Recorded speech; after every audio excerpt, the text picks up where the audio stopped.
Luego de una semana de mucha tensión política con los gobernadores, finalmente el gobierno está mostrando señales de iniciar un nuevo diálogo a partir de una cumbre que podría realizarse en la provincia de Salta. El emisario del presidente sería una vez más el ministro del Interior, Guillermo Franco, quien asegura que el diálogo no se va a terminar. En el tira y afloje del gobierno con las provincias, Franco habla de la relación de un país fundido. Hola, buenas noches, ¿cómo están? Estas son las noticias a las 20:30. A una semana del inicio de clases, el presidente Javier Milei dijo que no convocará una paritaria nacional docente y que la negociación de los sueldos de los maestros corresponde a cada provincia. En tanto, las compras para volver al colegio representaron un aumento en útiles del 300% y 150% en los uniformes con respecto al año pasado. El gobierno además anunció un incremento en la asignación escolar que la lleva a 70.000 pesos. La gente está comprando lo mínimo y necesario. O sea, con lo que arrancan. ¿Qué arrancan? La chombita, el pantalón o el guardapolvo blanco. El resto lo va, digamos, manejando como va el clima. El presidente decidió congelar el salario mínimo vital y móvil. Luego del fracaso en las negociaciones en el Consejo del Salario, donde la CGT había pedido un 85% de aumento, el gobierno decidió fijarlo en 156.000 pesos pese a la suba de la inflación. ¿A quiénes impacta y cómo se tensa nuevamente la relación con la CGT? Por otro lado, por la falta de paritarias y de aumento salarial, el gremio de los conductores de trenes decretó un paro nacional para el próximo miércoles. Además del aumento del transporte público, hoy los usuarios padecieron una reducción del saldo negativo de gracia con el que se puede sacar boleto. Ese monto quedó congelado en 480 pesos y alcanza solo para comprar un boleto mínimo y otro medio de los colectivos. Desde SUBE informaron que un problema técnico no permite aumentar más ese saldo. Es muy poquito 480, ¿no? Sí, para lo que aumentó es un chiste. Pensé que lo habían corrido por lo menos a 1.000 pesos. Terminó la primera ola de calor del año. Transcurrió con valores récord en la República Argentina en varios puntos. Ocupó todas las provincias de nuestro territorio. El calor ya cesó en la mayoría del país. Te contamos en un ratito si vuelve a la ciudad de Buenos Aires y además cómo va a seguir los próximos meses.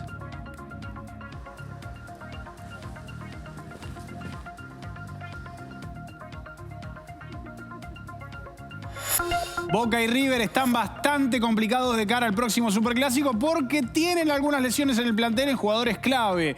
De un lado hay titulares muy pero muy complicados de cara al partido que todavía quedan 10 días para que se juegue.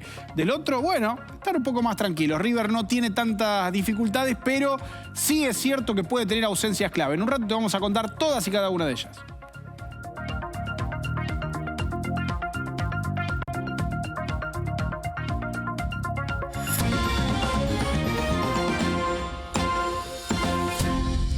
Sube. Y volver al colegio, volver a clases, también se volvió mucho más caro. De hecho, ya te estamos contando cómo los útiles han tenido subas del orden del 300% y los uniformes 150%. Naturalmente que muchas familias están sumando a esta situación todo lo que implica pagar el colegio. Esas cuotas se han vuelto una situación muy, muy difícil. Para poder cumplir con todas estas obligaciones y mandar a los chicos al cole, hay que hacer malabares. Guardapolvos de hasta 33.000 pesos, chombas de casi 14.000 y remeras por 10.000. Con estos precios se encuentran los padres que van a comprar los uniformes para sus hijos en vistas a la vuelta a clases. La gente solo busca ofertas. Hay gente que busca el precio, no le importa que le den lo que le den. Y lamentablemente eso no está bueno porque el que compra tirado y compra artículos que no sirven, a los 2 meses lo tenemos acá porque lo que compró no sirve más. 150%. 150% mínimo. Mínimo. Pero esto aplica para chombas, aplica para todo. Para todo lo que sea textil. Vine para ver los precios del uniforme, pero me llevé remeras, 22.000 pesos, los dos remeras, así que tengo que venir la semana que viene para para uniforme. Pero bueno, arrancan con eso. Como vienen del colegio, lo del año pasado, por lo menos aguantar al comienzo y después cuando pueda, porque aparte los útiles, la mochila, te habrán comentado también, todo eso suma. Cuando se libera un poco eso, bueno, nada, complementamos con el pantalón y la camperita que me faltó. Y la gente está comprando lo mínimo y necesario. O sea, con lo que arrancan. ¿Qué arrancan? La chombita, el pantalón o el guardapolvo blanco. El resto lo va, digamos, manejando como va el clima. Con estos aumentos pronunciados, los uniformes usados pasaron a ser regla. ¿Ya es cosa del año pasado?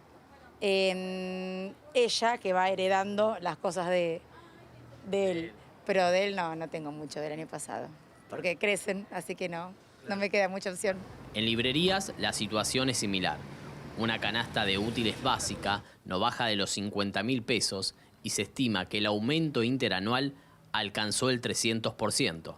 Hay mucha menos gente comprando, compra lo indispensable, de las listas van tachando todo lo que tienen del año pasado, van comprando realmente lo que necesitan. Yo trabajé mucho para Papá Noel y para Reyes. Compraron ya como para regalito de Papá Noel y de los Reyes Magos, aprovecharon la volada y le compraron eso a los chicos. A las subas en la indumentaria escolar y los útiles, muchas familias tienen que sumarle el aumento de las cuotas en los colegios privados. La gran mayoría admite que no les alcanza para cubrir todos estos gastos. ¿Te triplicó la cuota entonces? Sí, de noviembre a diciembre. Y todos se van ajustando, todo es ajuste. En reserva vacante, en la cuota, todo es... De acuerdo a lo que gasté en matrícula, que es más o menos lo que uno calcula que vas a pagar, bastante. Sí, no sé porcentualmente, pero sí, un montón. ¿Me podés decir el número, por lo menos cuánto se ve? Calculale que más o menos un privado está entre 150 a 200.000 pesos. Doble escolaridad. Con idiomas. ¿Cómo se hace? Magia. Otra no queda. No.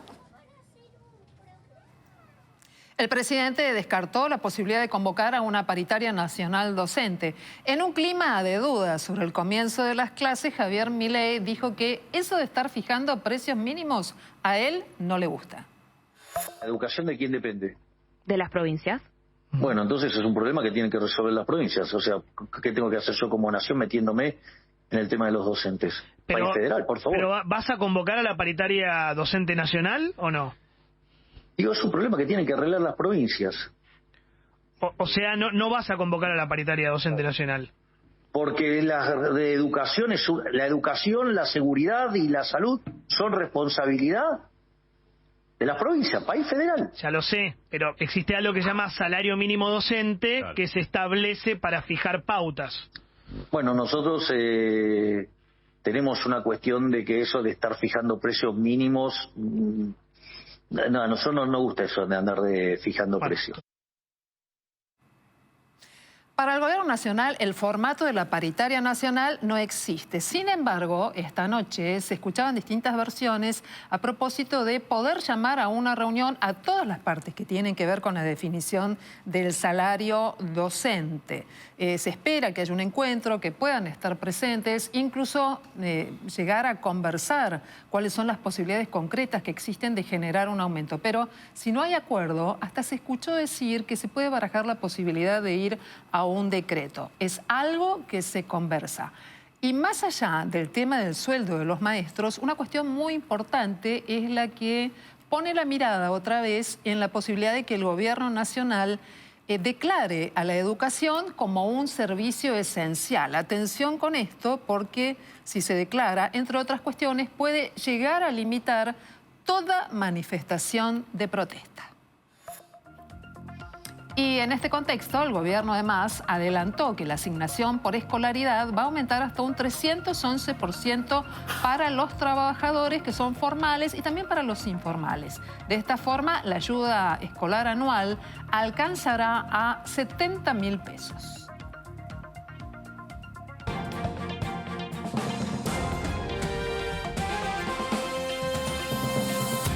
Tras el fracaso de la reunión del Consejo del Salario, el presidente Javier Milei decidió congelar el salario mínimo vital y móvil. Lo hizo afirmando que se trata de una negociación entre partes, entre trabajadores y empleadores, y que él como presidente no puede fijar un precio. Estas fueron sus declaraciones.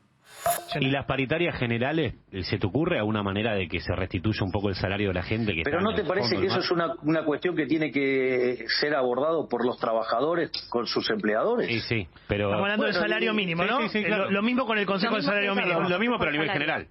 Bueno, pero yo digo, o sea, no creo en que un político pueda determinar un precio a mano. O sea, no vas a emitir un decreto con el salario mínimo. Ni se te ocurra. Ni se me ocurre. Un decreto. Yo voy a emitir un decreto fijando un precio. No, es consecuente con tu manera de accionar. Lo que digo es que... Bueno. Esta decisión del presidente afecta no solo a los asalariados, no solo a los trabajadores formales, sino también a beneficiarios de planes sociales, por ejemplo, de potenciar trabajo que toma en cuenta justamente para percibir ese ingreso el nivel del salario mínimo vital y móvil. ¿En cuánto queda? Queda en el nivel de enero. En enero el salario mínimo fue de 156.000 pesos y el presidente anunció que continuará en ese nivel pese a la elevada inflación, 25% en diciembre, 20% en enero. El salario mínimo vital y móvil, pese a eso, queda congelado. Ahora, la comparación de ese salario mínimo vital y móvil con respecto a una canasta básica total que necesita una familia o incluso 2 personas, se queda muy rezagado. Una canasta básica total para 2 personas, es decir, un matrimonio sin hijos, es de 386.294 pesos. Ni siquiera cobrando 2 salarios mínimos, es decir, 2 planes potencial trabajo, cubren esa canasta básica total. En tanto, si la persona quiere alquilar un monoambiente en la ciudad de Buenos Aires, le costaría en promedio 250.000 pesos. Por lo tanto, también un salario mínimo ni siquiera alcanza para el alquiler de un monoambiente. La decisión del presidente Milei es no inmiscuirse, dejar la negociación libre entre trabajadores y empresarios, pero eso también, como te decíamos, afecta a beneficiarios de planes sociales y el Estado es justamente quien determina quiénes cobran planes sociales y cuánto. En esta discusión elige correrse. No es la única paritaria que se complica, porque fíjense ustedes qué pasa con el gremio de los maquinistas de trenes. Estamos hablando de la Fraternidad. Su titular, Omar Maturano, confirmó que van a ir a un paro nacional el próximo día miércoles 21 de febrero. Va a ser un paro de trenes por 24 horas en reclamo de aumento salarial y también porque consideran que hay dinero adeudado y que es necesario que se llegue a un nuevo acuerdo y se pongan al día con esas conversaciones que han quedado atrasadas. Hay una serie de reuniones que se han realizado ya, que no han arrojado el resultado que los trabajadores esperaban. Entonces ahora habrá que ver si se puede llegar a un nuevo acuerdo con la empresa Trenes Argentinos. Leandro, y hablamos del salario mínimo, de la paritaria de los trabajadores del transporte, los ferroviarios, pero hay una mirada y una lectura mucho más abarcativa que viene desde la CGT. ¿Qué cosas se están conversando? ¿Una nueva medida? Sí, la CGT está evaluando una nueva medida de fuerza. Esto fue alertado hoy tanto por Héctor Daer como por Pablo Moyano. Una nueva medida de fuerza luego del fracaso de la reunión del Consejo del Salario y de la decisión del gobierno de congelar el salario mínimo. Héctor Daer lo calificó como una ruptura histórica. Fue muy crítico del secretario de Trabajo, Omar Yassin, por su rol en la reunión de ayer y alertó de que esto va hacia una confrontación abierta entre la Confederación General de los Trabajadores y el Ejecutivo por las medidas que está tomando el gobierno. El propio Pablo Moyano también dijo de que se está evaluando una nueva medida de fuerza luego del paro general del 24 de enero. Recordemos que ese paro general, a apenas 45 días de asumir, ya rompió lanzas con el gobierno, con el presidente Javier Milei, que también, como te contábamos esta semana, mandó a analizar y auditar los fondos que la Superintendencia de Servicios de Salud destina a las obras sociales de los sindicatos, con lo cual tenés un triple conflicto abierto, por un lado salario mínimo vital y móvil, por otro lado las paritarias de cada gremio, pero también las obras sociales que manejan los sindicatos. Es probable que haya una nueva medida de fuerza. Los sindicalistas no dijeron cuándo será, sino que están evaluando los pasos a seguir.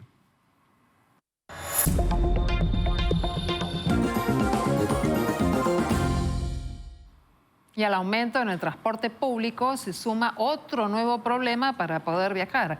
Es que el saldo negativo de la tarjeta SUBE, que antes alcanzaba para 3 o 4 pasajes mínimos, ahora quedó estancado en 480 pesos, que solo te alcanza para cubrir un pasaje y medio más. Bueno, desde el Centro de Operaciones de SUBE informaron que actualmente no cuentan con capacidad interna suficiente para poder dar un marco de almacenamiento más amplio cuando te quedas con la tarjeta en cero, cuando tenés un saldo negativo. Lo que pasa es que se había señalado que ese hándicap iba a llegar a los 1.000 pesos y ahora parece que nos quedamos sin ese monto alternativo de gracia.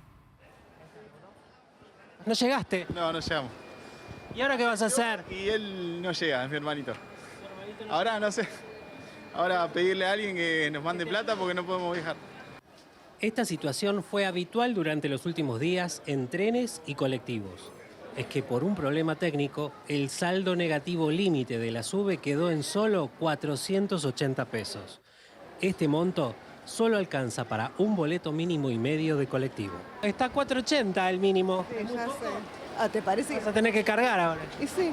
¿Porque aumentó mucho? ¿Qué voy a hacer? ¿Qué puedo hacer? No me queda otra. ¿Tiene? Porque mucha gente se tuvo que bajar porque no le alcanzaba. Sí, yo tengo. Gracias a Dios, sí, me alcanza ahora. Porque en todas partes no hay sistema, no están cargando la SUBE. Aunque la mayoría optaba por ir a recargar la SUBE, algunos aprovecharon para saltar los molinetes. Otros tuvieron que pedir ayuda. Es muy poquito 480, ¿no? Sí, para lo que aumentó es un chiste. Pensé que lo habían corrido por lo menos a 1.000 pesos. Un boleto y medio. Es una vergüenza. Es impagable. En los colectivos la situación fue aún más común porque los boletos cuestan más caros. Los precios van de 270 a 370 pesos. Aunque la mayoría de los pasajeros van precavidos por el alto valor del boleto, la mayoría se queja por los aumentos. Hoy sí cargué, pero la verdad es un desastre. Todo lo que es, digamos, los aumentos es un desastre. Una vergüenza para mí.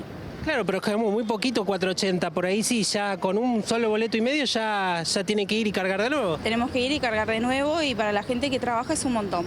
Por hoy tengo, mañana no tengo. ¿Y le está costando el aumento? Bastante, tomo el tren y 2 colectivos, para venir, para irme 2 colectivos y un tren. Ah, un montón de dinero gasta. Sí. ¿Y si se vienen más aumentos? Y no sé, no trabajaré más, pues no me va a alcanzar el sueldo que me dan. Aumentó todo, ay Dios mío, y el trabajo, el laburo no aumenta nada. Eso es, estamos viviendo día a día apenas lo que alcanza. Hay días que como y hay días que no, porque no me alcanza. Si como todos los días, no.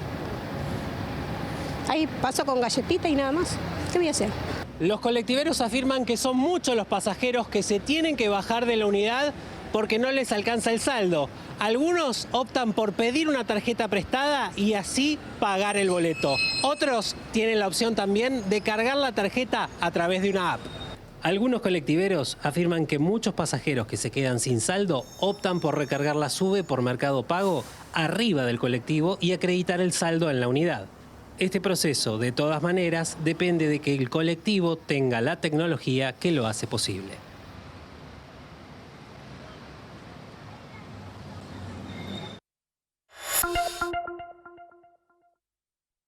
Macri supervisó en el centro de la ciudad el operativo de limpieza intensiva que se realiza todas las semanas. Las cuadras se eligen a partir de los datos obtenidos del índice de calidad de limpieza, de las inspecciones en la calle y también de los reclamos de los vecinos, claro, de las sugerencias de cada comuna y del relevamiento de las zonas donde el tránsito es más potente, más alto.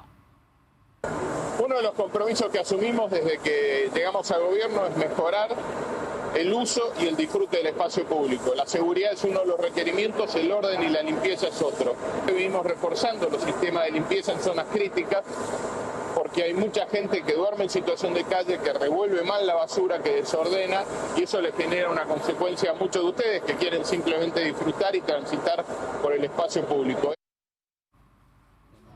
Y en el marco del programa Parques Seguros, el gobierno de la ciudad instaló 200 nuevas luminarias en barrancas de Belgrano. En las imágenes vemos lo que es el antes y el después con la nueva iluminación, donde los parques de las zonas se hacen no solamente más visibles, sino que además son mucho más seguros, sobre todo en el interior de las plazas, en las esquinas y en las calles que bordean el perímetro de estos espacios, lo que, claro, te da mayor seguridad, mayor tranquilidad y obviamente mayor capacidad de disfrute.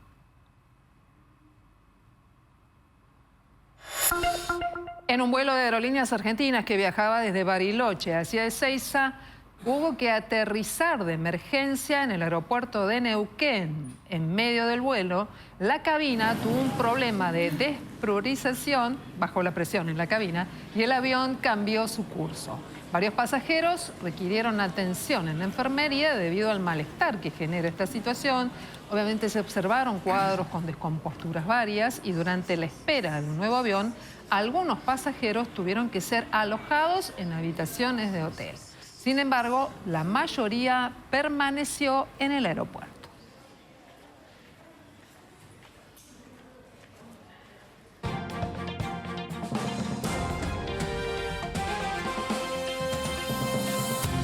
Tanto Boca como River, a días nada más del Superclásico, tienen cargadas sus enfermerías de jugadores que pueden ser importantes. Algunos no llegan y otros, bueno, si se los aguanta, si se los espera bien y con un entrenamiento pertinente puede que lleguen. Paul Fernández, el hombre que vemos en pantalla, con su jopo característico, se quedará fuera del Superclásico. No podrá jugarlo debido a que sufrió un esguince de tobillo que tiene una magnitud tal que no le permitirá jugar a este futbolista que, entre otros, pateó el penal definitivo para que Boca clasifique a la final. La placa del parte médico informado a través de redes sociales dice que Guillermo Fernández tuvo un esguince alto de tobillo derecho, según informó el Departamento Médico de Fútbol Profesional de Boca Juniors.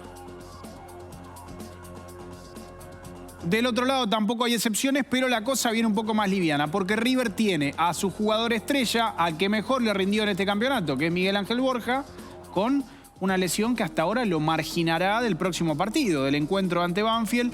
Por eso estará separado el jugador, pero no se sabe si llega o no llega hasta ahora al Superclásico. Después de hacerse los chequeos correspondientes, el diagnóstico de Miguel Borja es que, al menos en primera instancia, tiene una pequeña lesión muscular en el aductor izquierdo. Desde el Millonario confirmaron que el viernes a la mañana va a ser evaluado nuevamente por el cuerpo técnico para tener un segundo diagnóstico y de esa forma dar el parte oficial. Hasta ahora lo que se sabe es simplemente por boca del jugador.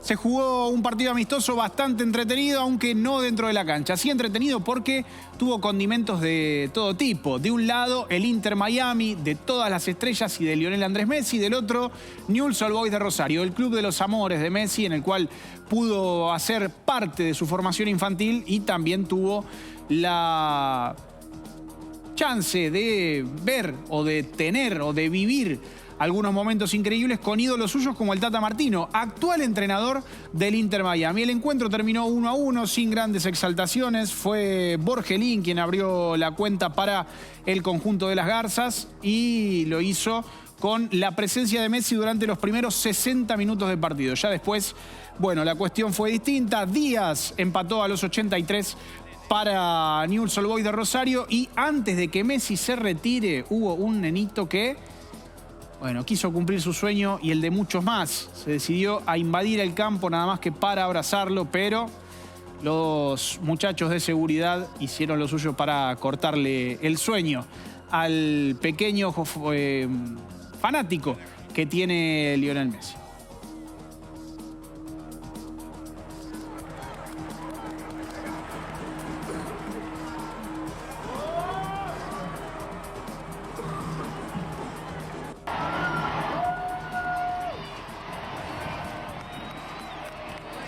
Así se retiró del campo Lionel Messi, aplaudido, ovacionado y con la presencia del niño, ¿no? Y al le damos la bienvenida a Lucas Berengua, que a lo largo de algunos días nos va a ayudar a tener información del tiempo, del clima. Pasa que Nacho López Amorín se ha tomado unos días de vacaciones, merecidas, por cierto, pero la información es tanta que, por supuesto, Lucas nos va a ayudar, sobre todo porque durante estos últimos días conocimos que tuvimos una gran ola de calor, sí, claro que sí, lo sentimos, que ha dejado unas cuantas consecuencias, muchos elementos para poder conocer y analizar. Y sobre todo, Lucas, saber si este fenómeno se va a repetir los próximos días. Muchas gracias, Silvina, y muy buenas noches para todos. Y sí, en efecto, el Servicio Meteorológico Nacional hizo público un informe por esta ola de calor que tuvo una duración de más de 20 días y que tiene como dato significativo haber abarcado la totalidad de las provincias argentinas. Se trata de una ola de calor inusitada por la duración en el tiempo. Hubo lugares del país en el que 12 días consecutivos las mínimas y máximas superaron los umbrales de ola de calor. Esto hacía más de 40 años que no pasaba en la República Argentina y claro, como bien decíamos recién, el calor se sintió muchísimo. Nunca se favoreció el ingreso de aire frío durante este periodo de 21 días y solo hubo tormentas aisladas que generaron el descenso de temperaturas en algunos puntos del norte de la Patagonia, que es el lugar en donde comenzó esta ola de calor el 12 de febrero y se extendió hasta el 12 de enero y se extendió hasta por lo menos el 21 de enero. Si ustedes miran este mapa, comenzó la ola de calor en el sur del país. Llegaron a tener las provincias del norte argentino posterior al día 1 de febrero las mayores temperaturas que llegaron hasta 45 grados en Salta y 45 grados 7 en Chaco. Este mapa nos muestra perfectamente cómo el aire cálido se fue desplazando de sur a norte. Hubo una pausa los primeros días de febrero y recrudeció hacia el final. En el siguiente mapa podemos ver los puntos de mayor tamaño en los que la ola de calor duró al menos 12 días. Hubo una pausa en el medio, pero esto no significó que la ola de calor terminara, sino al contrario, la ola de calor se intensificó. Bahía Blanca tuvo 12 días y más de 40 grados de temperatura. Mendoza llegó a 43 y en el norte de la provincia de Corrientes también los valores de temperatura excedieron los 42 grados. Inusitada en la duración en el tiempo, pero además con algunos extremos en el norte de nuestro país. ¿Y qué va a pasar entonces en los próximos 3 meses? ¿Cómo termina el verano? También el Servicio Meteorológico hizo público estos informes y podemos ver que para febrero, marzo y abril las temperaturas se mantendrán en general por encima de la media, salvo en la costa atlántica bonaerense donde se normalizarán y esta ola de calor fue solo una excepción. En cuanto a las lluvias, en el siguiente mapa vamos a poder ver que el fenómeno del Niño sigue activo en toda la región y esto hace que las precipitaciones sean mayores a las normales en el litoral. De esta manera, las provincias de Entre Ríos, Corrientes, Córdoba, Misiones están en color verde y esto significa que va a llover más de lo que normalmente lo hace. En el resto del país las precipitaciones serán normales o inclusive inferiores a las normales en la Patagonia. Y hay otra situación para atender en nuestro país. Los incendios en el norte de la Patagonia. Los alerces siguen encendidos y las temperaturas tampoco ayudan. A partir de hoy, las temperaturas en el norte de la Patagonia comenzaron a ascender. Hay alerta naranja en la provincia de Chubut por esta situación, ya que las temperaturas hoy superaron los 32 grados. Se espera que continúen altas todo el fin de semana. Los incendios continúan activos. Se quemaron más de 7.500 hectáreas. Además, también hay focos activos en Bariloche, donde en el Parque Nacional y alrededor del lago Nahuel Huapi ya se han quemado 600 hectáreas. Trabajan al menos 700 efectivos, de los cuales 300 están en campo y otros 400 se encuentran desplegados en las unidades operativas. Continuará el calor en el norte de la Patagonia, pero ya no será tan fuerte en el centro y norte argentino.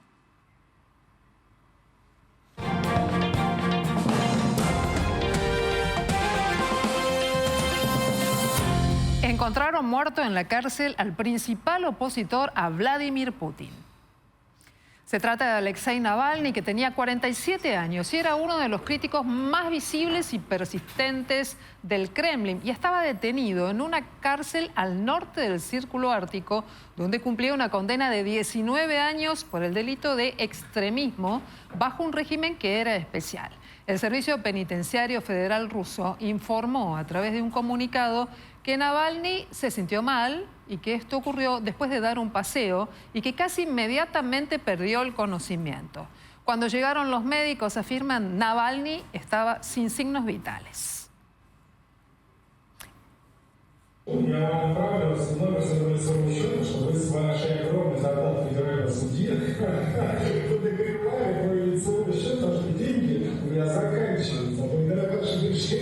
Y este es el último video de Alexei Navalny, muy pocas horas antes de morir. Navalny compareció ante el tribunal ruso y pese a estar encarcelado, se lo vio de buen humor y haciendo bromas a los funcionarios de seguridad. Sin embargo, en Berlín, la esposa de Navalny acusó directamente a Vladimir Putin por su muerte. Но если это правда, я хочу, чтобы Путин, все его окружение, путинские друзья, его правительство знали, что они понесут за то, что они сделали с нашей страной, с моей семьей и с моим мужем ответственность. И этот день наступит очень скоро. И я хочу призвать все мировое сообщество, всех находящихся в этом зале. ¿Impactará o no en las decisiones de gobierno de Vladimir Putin este hecho y cómo? Cuando volvamos de la pausa, vamos a contarte más información. Argentina se volvió un país caro en dólares. Esto puede llegar a afectar además de nuestra vida. La llegada de turismo a nuestro país, ¿qué pasa con la economía? Y muchos datos de política, como siempre aquí en estas noticias, a las 20:30.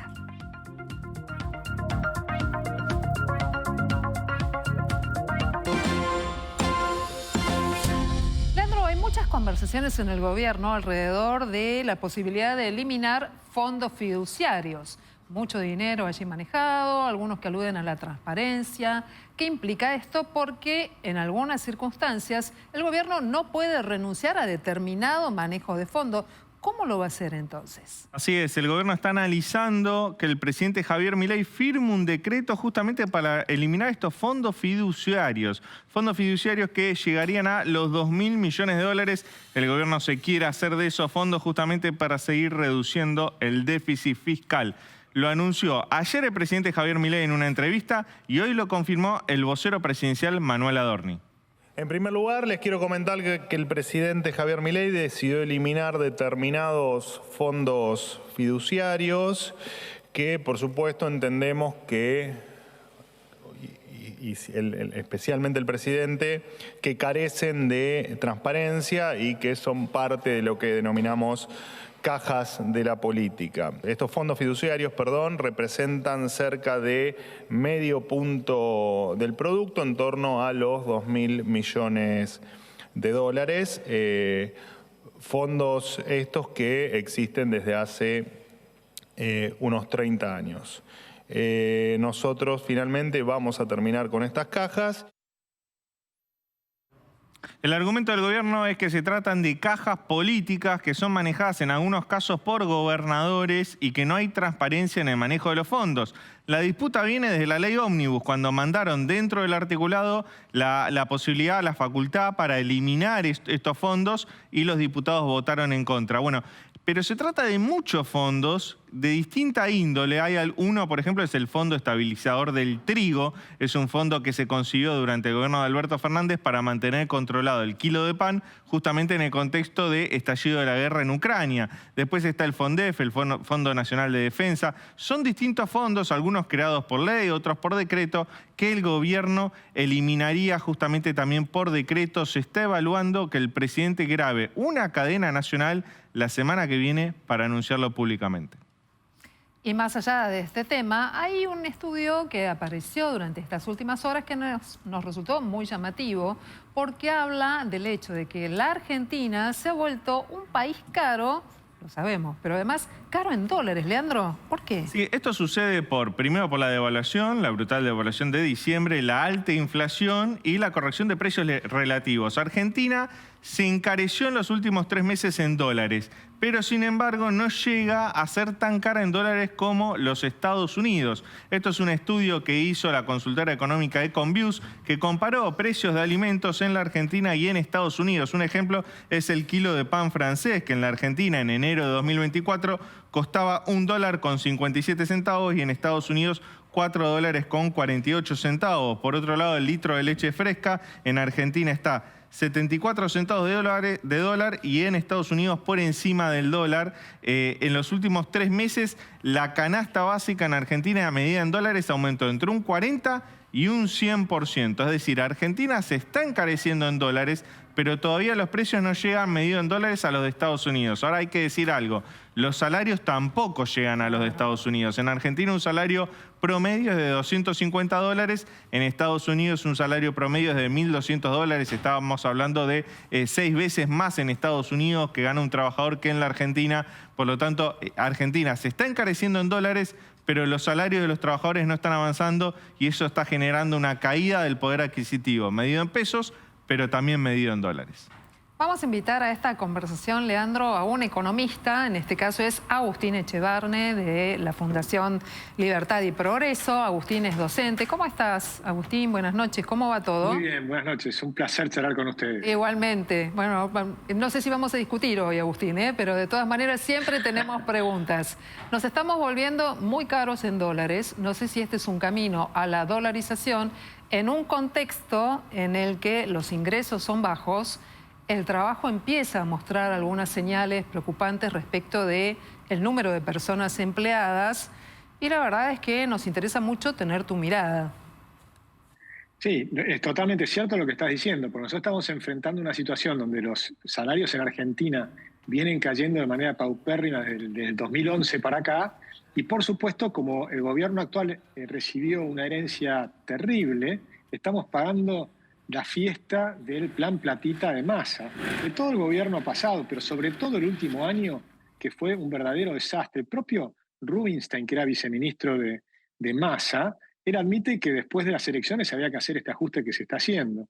Entonces ahí esto era inevitable. Y es cierto que vamos a pasar estamos pasando meses muy duros, y yo todo el primer semestre, yo lo venía diciendo desde antes de las elecciones, y ganara quien ganara. Pero la diferencia es que ahora tenemos un presidente que está haciendo reformas que pueden cambiar la historia argentina. Es decir, esta vez ha bajado el déficit fiscal a cero, en apenas 2 meses recompuso 7.000 millones de dólares el Banco Central. Recordemos que el gobierno pasado dejó reservas negativas en 11.000 millones de dólares y además está empezando con un programa muy duro, ¿no? de como él mismo dice, el plan motosierra por un lado y licuadora por el otro. No está licuando los pasivos del Banco Central. Pero todo esto significa también que tenés licuación en los depósitos en pesos. Por eso hay una caída de depósitos en pesos y un aumento de los depósitos en dólares. Y efectivamente creo que es un programa de transición hacia la dolarización de la economía.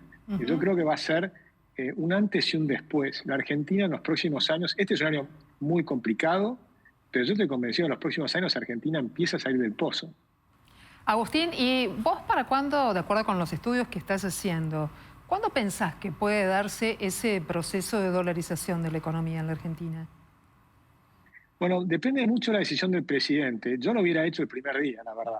Pero necesitabas, por supuesto, apoyo de la clase política, porque el programa que teníamos pensado con Emilio Campo requería utilizar el FGS para capitalizar el Banco Central. Porque el Banco Central está quebrado. Si lo capitalizabas, entonces no necesitabas hacer toda esta licuación. Y esta licuación es muy dura para todo el mundo. El programa de dolarización de entrada era un programa expansivo. Este es un programa más contractivo. Pero es un programa de transición. El final de la película va a ser el mismo. Y la diferencia posiblemente está en que no consiguió el apoyo político para hacer el programa que yo considero que hubiera sido mucho mejor para la Argentina. Pero a largo plazo el resultado va a ser igual. La diferencia va a ser este primer año, que es más doloroso. Entonces, lo que estamos viviendo es una situación difícil porque estás haciendo un ajuste con contracción de la economía. En cambio, con un programa de dolarización de entrada, probablemente tenías una expansión del crédito importante, se sincroniza mucho más rápido las expectativas de las personas, baja más rápido la inflación y tenés una expansión del crédito de la economía. De todas maneras, yo creo que ya el segundo trimestre Por lo pronto vamos a tener la cosecha gruesa, la entrada del maíz y la soja, van a haber más dólares en la economía. Yo creo que ahí el presidente probablemente va a acelerar la acumulación de dólares en el Banco Central, probablemente va a ser un retoque cambiario, pero no del tipo de cambio oficial, sino más bien del blend con el que le paga a los productores agropecuarios, ¿no? Esta idea del 80-20, 80 oficial, 20 por contado con liquidación, que haya un blend que sea más bien 60-40 o 50-50. Vamos a ver. Esto es especulativo lo que estoy diciendo, no tengo información, les aclaro, ¿no? Agustín. Pero me parece que va por ese camino. Agustín, buenas noches, te saluda Leandro Dario. Recién contábamos que en los últimos 3 meses, Hola, ¿qué tal? Según la consultora Econviews, en los últimos 3 meses se encareció Argentina en dólares, por lo menos los precios de los alimentos. Por ejemplo, el kilo de arroz en los últimos 3 meses aumentó 113%. Eso no sucedió con el nivel de los salarios. Con la dolarización, ¿qué va a pasar con el poder adquisitivo de los trabajadores? Bueno, a la larga la dolarización va a subir los salarios en dólares. Porque Argentina, ¿qué es lo que pasa? Hemos destruido nuestro país. Y los salarios tienen que subir por el aumento de las inversiones. El aumento de las inversiones te aumenta la productividad y te permite el aumento de los salarios. Durante la convertibilidad, los salarios subieron muy fuerte. Recordá que la pobreza cayó en los primeros 4 años a la mitad. O sea, heredó una situación muy complicada por la hiperinflación de Alfonsín, una segunda hiperinflación en los primeros años de Menem, y después con el plan de Cavallo, en 2 años apenas bajó la inflación a 0 y ahí los salarios aumentaron en dólares. Entonces, en la corta, ¿qué pasará con los salarios? ¿Cómo estás viendo vos de acá, por lo menos a mitad de año? Yo creo que todavía va a ser una situación muy penosa, lamentablemente y dolorosamente, ¿no? Porque la pobreza yo creo que ya debe estar encima del 55%. Lo que pasa es que el INDEC mide con retraso. Pero cuando veamos los números, la situación es muy brava. Está bueno lo que dice Agustín Salvia de la UCA, que no hay un colapso social por la ayuda que se está dando a las personas más vulnerables, que se duplicó la asignación universal por hijo y algunos de los aportes de planes sociales específicos para las personas más vulnerables. Pero tenés una situación muy complicada para la gente que está un escalón un poco más arriba, que estaba tal vez arriba del escalón de la pobreza y que ahora está debajo. Esas personas de ingresos medios, a mí no me gusta hablar de clases porque yo creo que no existen las clases. Las personas pueden cambiar de ingresos y tener un momento de ingresos bajos y después subir. O sea, ese concepto de clase siempre me molesta, pero sí creo que los ingresos medios bajos hoy están sufriendo mucho. Está clarísimo, porque los que tenemos más resto, hoy obviamente podemos apechugar y pasar esto sin demasiados inconvenientes, pero a otras personas que no. Por eso es muy importante acelerar la reactivación.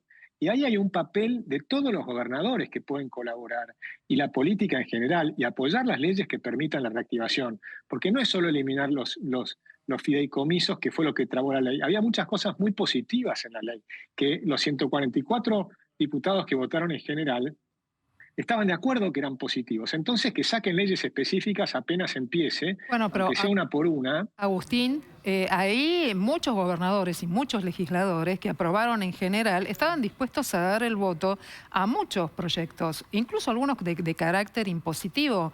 Pero fíjate qué es lo que pasa. En distintas oportunidades, la propia Casa Rosada tiene un mal vínculo con los gobernadores. Además, puede haber diferencias de miradas, de criterio, en materia económica. Este es el juego de la democracia. No todo el mundo, sería aburridísimo, tremendo que todo el mundo piense de la misma manera. Sin diálogo va a ser muy difícil. Sí, lo que pasa es que hay que entender lo que, por lo menos mi mirada, es que ellos votaron, los 144 votaron en general a favor. Cuando votaron en particular, dijeron, mira, yo estoy de acuerdo con la ley, estoy de acuerdo que hay que hacer todas estas reformas, estoy de acuerdo, pero la mía no se toca. O sea, cuando llegás a mi fondo en particular, este fondo en particular yo no te lo voto. Y entonces después vienen los otros y dicen, pero este a mí tampoco, y este a mí tampoco. Y entonces ese consenso que tenías en general lo perdiste en particular.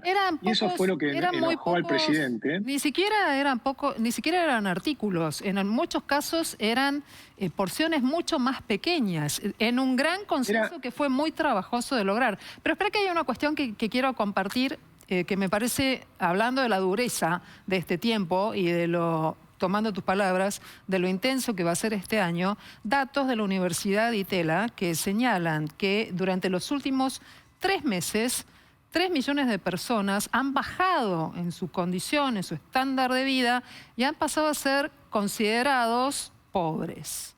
¿Hasta dónde se va a llegar con esto?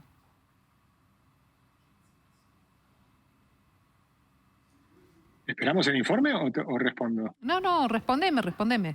Ah, perdón, discúlpame, pensé que ibas a mostrar un informe. No, quería tener este ida y vuelta. No te preocupes. Es lo que estoy... a mí también me impactó, A mí también me impactó mucho. No, por supuesto, es que es exactamente lo que estaba diciendo, ¿no? Que hay un montón de gente que está cayendo a nivel abajo de la línea de pobreza. 3 meses, 3 millones de personas, es muy fuerte. Y sí, por eso estoy hablando, si estábamos en 45%, y ahora estás llegando al 55% de pobres, que es lo que yo te estoy más o menos diciendo, fíjate que es más o menos la misma proporción. Por Incluso eso, yo creo que debe ser un poco peor ahora. A ver, ¿hasta dónde llega y en qué tiempo? Yo creo que en los próximos 3 meses se sigue complicando y la pobreza puede seguir aumentando hasta tal vez el 60%, y a partir de ahí empieza la mejoría. Yo creo que en el segundo semestre ya vamos a estar mejor y sobre todo el año que viene la inflación va a ser mucho más baja y ahí van a empezar a subir los salarios en términos reales. La diferencia con los programas anteriores es que está siendo un programa de déficit cero. Es decir, que cuando empezás a crecer, no parás de crecer más. Esa es la gran diferencia. Podemos crecer 3 décadas seguidas. Bueno. Porque hasta ahora tenías programas que crecían por aumento del gasto público. Entonces, después tenías un aumento de deuda y después tenías una crisis de deuda o una crisis de inflación. Entonces, crecíamos durante un tiempo y después tenías una caída. Crecías durante un tiempo y otra caída. Sí. Entonces, era una cosa cíclica horrible. Llevamos un montón de crisis en Argentina, 9 defaults, 4 crisis mega inflacionarias. Bueno, eso se acaba cuando haces las cosas como las está haciendo el presidente Milei, es decir, eliminar el déficit fiscal, empezar a abrir la economía, empezar a tener un país realmente capitalista. Y yo creo, y te cierro con esto, yo creo que cuando nosotros analicemos este gobierno en el 4º año, que es el año donde tenés que haber mostrado tus resultados, la economía tiene que estar creciendo a tasas del 6% anual, con una economía con una inflación de 3% anual, y tenemos que tener salarios que estén en dólares el doble de lo que están hoy. Esa es mi expectativa sincera de lo que yo creo que puede pasar si logramos hacer estas transformaciones que se están encarando y si hay un mínimo apoyo de la clase política para sacar las leyes que son importantes. Nombro un par de cosas que son claves. Vamos porque nos vamos, Agustín, ¿eh? A ver, decime. Dale, 3 cositas claves. Una cosita clave es que aprueben las desregulaciones. Segundo, que aprueben la estabilidad para los inversores, que no les cambien la regla de juego a los que invierten en vaca muerta. Y el último, que la Corte Suprema tome el tema de la legislación laboral que está en el DNU y lo confirme. Y eso va a permitir la creación de empleo nuevo y eso es esencial para que suban los salarios. Bueno, vamos a ver qué es lo que pasa con lo que dice nuestro gran vector, que es la Constitución Nacional, para evaluar todas las medidas y los reclamos que están en la justicia y además no repetir los errores de la década del 90 que tuvieron un altísimo costo social que todavía hoy estamos midiendo y padeciendo a partir de las generaciones que solo se han criado con el tema del programa social. Te agradezco un montón y siempre vamos a seguir hablando. Agustín Echevarne, economista. Buenas noches. Muchas gracias. Que estés muy bien. Buenas noches. Y además, más temas, en este caso, con una decisión que ha tomado el gobernador de La Pampa, Sergio Silioto, que ya adelantó por redes sociales que va a ir a la justicia, en este caso, para reclamar por el Fondo Compensador del Transporte Público. El amparo pide que la medida sea dejada sin efecto. Y con esto que estás viendo aquí, que es el tuit de Silioto, el gobernador anunciaba la acción individual de el gobierno que él lidera. Silioto es un gobernador que representa al peronismo en la provincia de La Pampa. En el texto afirmó que se trata de una decisión arbitraria y abusiva del gobierno nacional que avasalla los elementos esenciales del federalismo y las autonomías municipales. Además, opinó que violenta la división de poderes y relativiza derechos y garantías constitucionales al dejar de ejecutar partidas presupuestarias específicas creadas por ley del Congreso de la Nación. Ya vamos entre la política, la economía, el tema de los gobernadores. Hoy tuvimos, esta semana en realidad, ha sido bastante atípica en el momento de definir relaciones de la Casa Rosada con opositores. ¿Opositores u oponentes? Bueno, queremos poner el foco en este tema. Por eso le agradezco a Roberto Chiti que esté esta noche con nosotros. Es analista político, director de análisis político en la consultora Diagnóstico Político. Buenas noches. Roberto, ¿cómo estás? ¿Qué tal? Bueno, ¿el presidente qué tiene? ¿Oponentes o está eligiendo enemigos en el momento de sostener su comunicación? Yo creo que en términos de comunicación, el presidente y el gobierno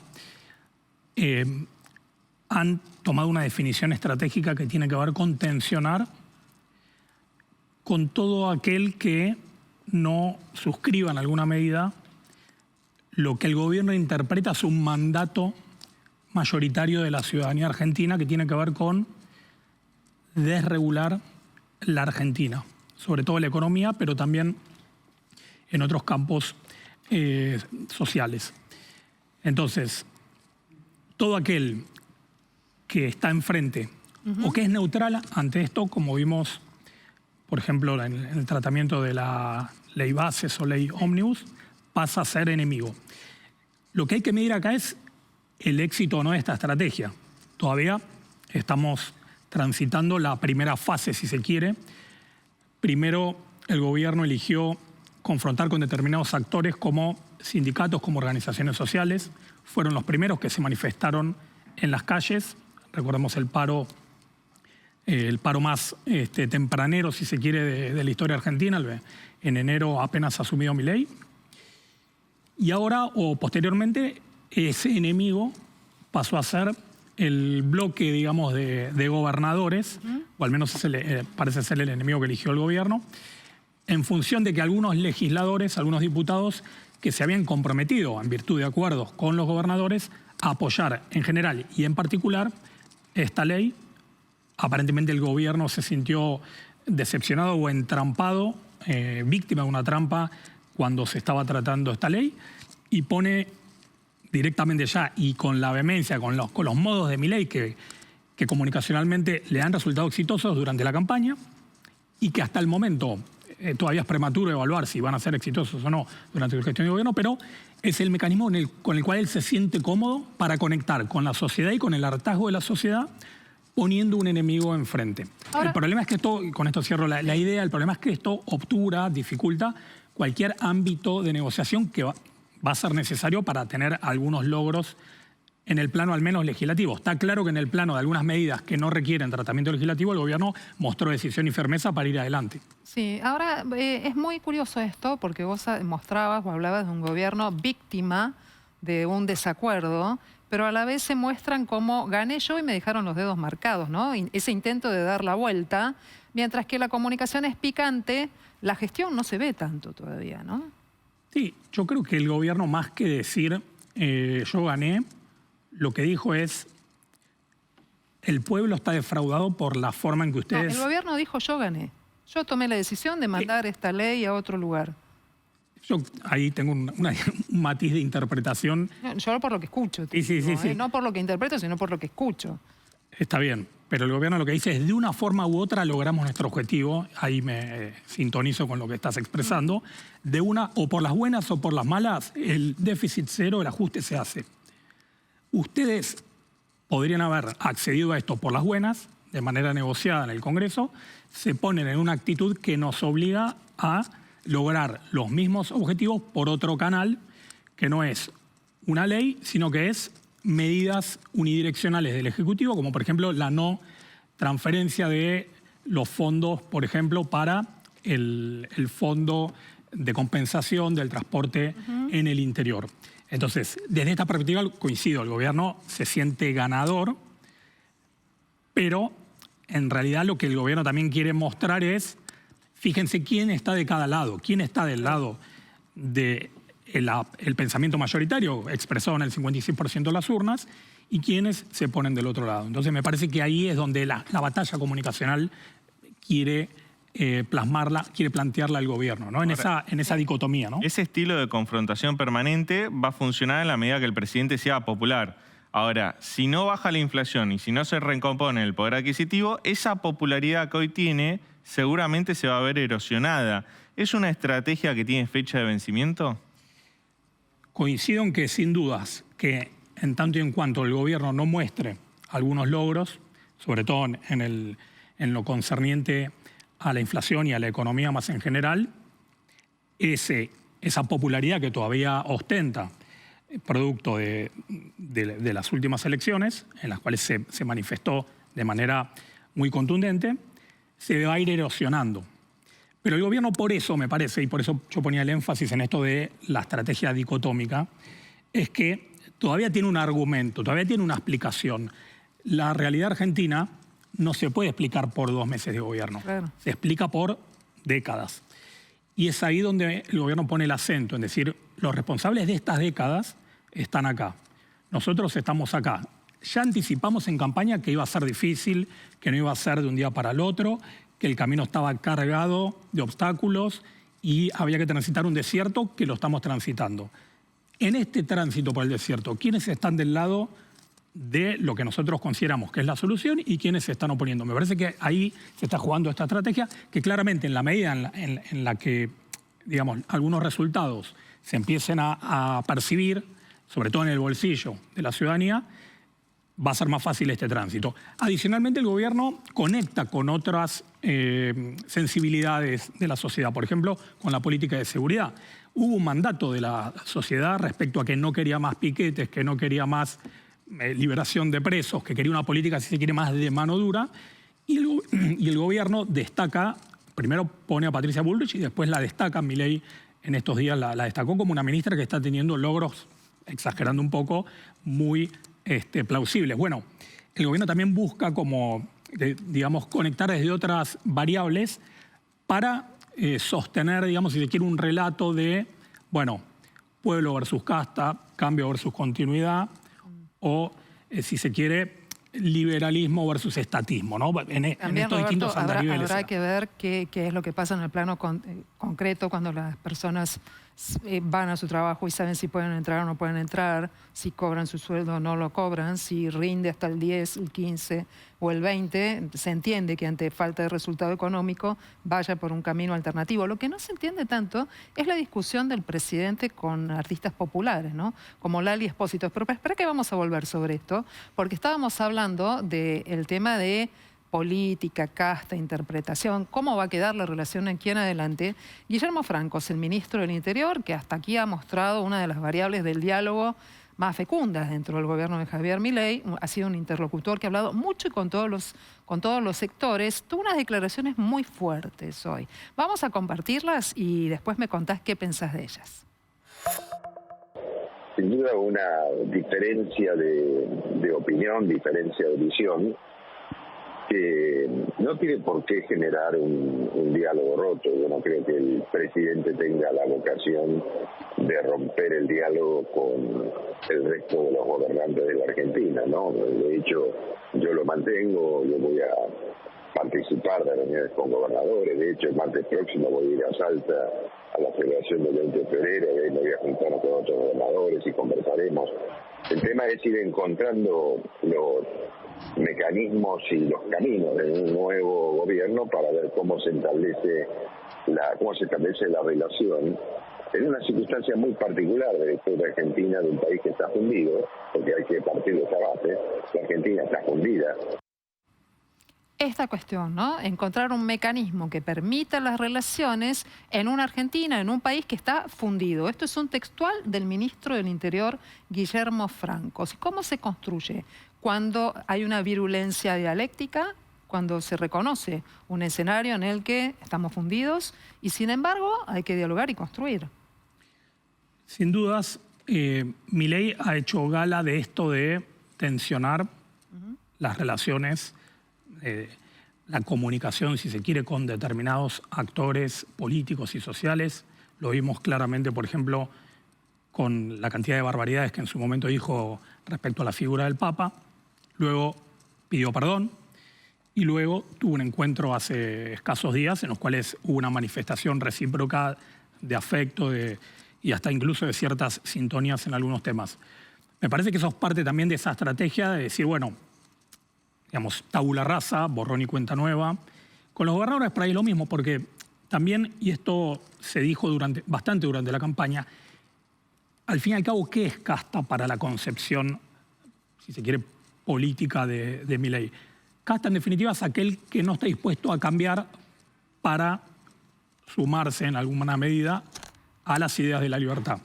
Entonces, un poco yo creo que acá la lógica es, bueno, hasta ahora la demostración del establishment político ha sido, bueno, no queremos cambiar o estamos un poco lo que se decía antes, ¿no? De, bueno, cambiamos pero hasta ahí, hasta que no toquen la nuestra. Y yo creo que ahí, si sigue así, digamos, un poco el sentido de la relación va a seguir tensionada y con actitud, digamos, hostil. Si por el contrario hay señales de... Acá me estoy refiriendo a la interpretación que entiendo yo que hace Milei de la relación, ¿no? Si él interpreta que hay una intención de alinearse con las políticas básicamente de déficit cero que plantea el Ejecutivo, seguramente esa comunicación transite por carriles más razonables, ¿no? Porque coincido con vos, es muy difícil construir desde esta comunicación, sobre todo porque es una comunicación propia más de la campaña que de la gobernabilidad, si se quiere. Claro, porque está gestionando un país que el propio ministro del Interior está definiendo como un país fundido. Claro, pero ahí un poco está la estrategia, ¿no? De conectar con... Él ve que hoy su base de sustentación está más en la opinión pública que en la fortaleza política tradicional. ¿Cuál es la fortaleza política tradicional? El poder legislativo, el poder territorial del cual Milei carece. Escúchame, si el equivocado es el presidente... Porque el poder lo marca la Constitución Nacional, 3 poderes, ejecutivo, legislativo, judicial, debate de leyes a través de las 2 cámaras. ¿Y si el bueno, ahí él tiene una carta que es, hasta ahora lo que se demostró equivocado es, pongámoslo entre comillas, el consenso de la clase política argentina, que de 2001 para acá fue empeorando la situación del país año a año. Entonces, pero malas decisiones... no necesariamente impliquen que es malo el sistema. Está mandado por la Constitución, ¿no? Sí, yo no creo que... A ver, él de hecho se planteó siempre como un líder o un político no antisistema, sino anti-statu quo. En la medida en que transite, que es una línea delgada entre, bueno, quiero romper con el statu quo, pero no con el sistema, llamémoslo, la Constitución argentina, la situación creo que va a poder transitar tensionadamente, pero no va a romper con algunos... consensos elementales que creo yo que la ciudadanía no le dio ese mandato. Sí le dio el mandato para decir, bueno, vamos en una determinada dirección y hay margen para ciertos modos hostiles. Bueno, hasta que veamos qué es lo que pasa con... Miremos, por ejemplo, la clase media. Con el tema de la suba, de los consumos que tiene. O sea... Milei, y acá está el tema, yo creo que se hizo hincapié mucho en la campaña en que no hay manera simple de salir de la situación en la que está Argentina y el impacto va a ser para todos. Obviamente que cuando un político está en campaña trata de atenuar un poco el discurso ingrato o antipopular, pero en este caso, como en pocas otras situaciones, vimos un mensaje... Milei dijo, vamos a hacer un gobierno de austeridad, vamos a hacer un gobierno de déficit cero, solo va a haber algo de chequera para el Ministerio de Capital Humano y para... Bueno, obviamente que eso es un claro mensaje de que el bolsillo de la clase media iba a estar afectado. Y como de hecho está ocurriendo, ¿no? Claro. Bueno, el propio gobierno está mirando qué va a pasar en marzo, en abril, lo miran los inversores en el exterior, así que tal vez con el mensaje del 1 de marzo en la Asamblea Legislativa podamos tener una pista un poco más clara de hacia dónde va el presidente con su mensaje y todo el gabinete, ¿no? Porque a todos nos interesa una buena gestión de la Argentina, salir de una situación de crisis y un estado de mayor bienestar para todos. Ojalá lo logre. Esperemos que sí. Ahí yo creo que un poco a veces cuesta interpretar la manera en la que se está construyendo poder político, que es un canal poco convencional el que está usando el presidente. Se especulaba con que ese mensaje de la Asamblea no se iba a dar, ahora se confirma que sí. Yo creo que Milei juega en el límite de la comunicación, porque esto le dio resultado y porque sabe que enfrente el adversario, entre comillas, político, está tan desprestigiado que él tiene esos márgenes para conectar de esa manera. Es Roberto Chitti, es analista político, quien nos ha permitido este diálogo a propósito de qué quiere el presidente, por qué comunica de esta manera y qué pasa en ese escenario en el que hay que gestionar, contemplar qué ocurre con la oposición y generar alternativas de salida para este país que el propio gobierno define como una sociedad que está y un país que está fundido. Muchas gracias, Roberto. Buenas noches. Gracias, buenas noches. En Milán goleó el Inter 4-0 a Salernitana y con la noticia especial de que Lautaro Martínez es el máximo goleador histórico argentino que tiene el conjunto milanés, en este caso con 125 tantos. Fue autor del segundo de la goleada de hoy y con este mismo superó a Mauro Icardi, otro argentino ubicado en el ranking. Quedó octavo en el conteo total y obviamente primero en el conteo de los argentinos, que también lo tiene a, lógicamente, Icardi, Atilio Di María, Antonio Angelillo, Diego Milito y Julio Cruz, igualados en el último lugar. Estamos ya en los últimos minutos de este Noticias a las 20:30 de hoy viernes. Digo viernes y me imagino cuántos planes por delante. ¿Nos va a acompañar o no el clima? Lucas, contanos. Nos acompaña en parte el tiempo este fin de semana. Arrancamos un viernes con mucho viento y se sostiene a esta hora de la noche. Hay 30 kilómetros por hora de viento del este sobre el río. La temperatura está estable entre 23 y 24 grados a esta hora. Y ya para mañana la temperatura comienza a querer subir. Continúa el viento del noreste. A la mañana tendremos valores de temperatura del orden de los 22 grados. Hacia la tarde 29. Intenta subir la temperatura, aunque todavía habrá abundante nubosidad. Sigue la noche con tiempo templado, húmedo. Y esto va a traer un domingo con novedades. Silvina, llueve en la ciudad de Buenos Aires, aunque poquito el domingo, probablemente entre las 3 y las 5 de la tarde. No me digas esto, por favor. Poquito, sí, bueno, pero bueno, no nos queda otra. Mejor estar prevenidos. Mejor estar prevenidos, y aquellos que eligieron la segunda quincena para vacacionar en la costa atlántica, también. Llueve el domingo, pero tengan paciencia porque suben las temperaturas a partir del miércoles, no solo en la costa, sino en Buenos Aires, donde vamos a volver a superar la barrera de los 30. Bueno, Lucas, muchísimas gracias. Gracias a vos. Ahí estamos, que sea un buen fin de semana. Igualmente. Y nosotros hasta aquí te contamos toda la información de lo que pasa en tu ciudad, en el país y en el mundo. El próximo lunes nos volvemos a encontrar para hacer estas noticias a las 20:30. Que sea un gran fin de semana. Chao.